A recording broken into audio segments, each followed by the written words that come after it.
Wow, welcome. So now it is time for us um to start with our JS, and this is the activeness in our app. This is what will make our app to be what you actually want it to be. So all what we have before is just a kind of design.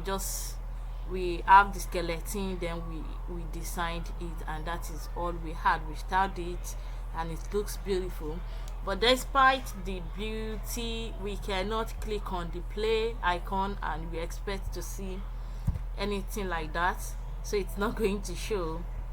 So because of that, we are moving to the JS, and that is where we can input your music, your many other things that you want to input. Okay, so first thing is to create variables for why that one is loading. So let me just go.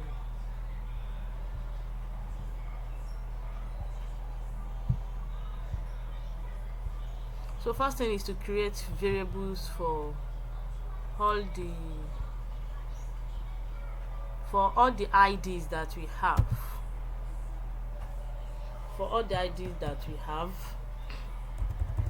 And that is what I just did here.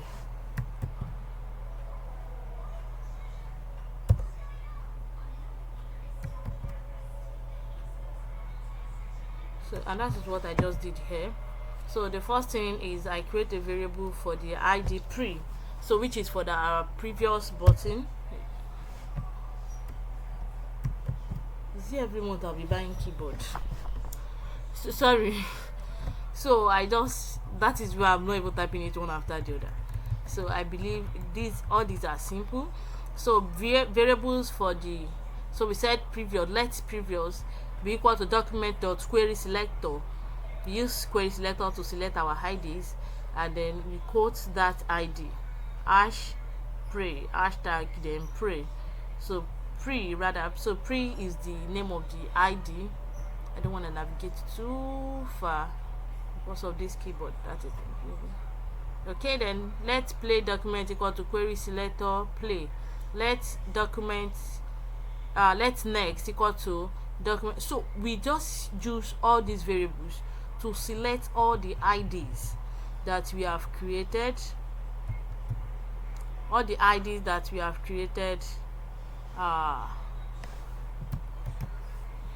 In our HTML, and I think they're like 13 altogether.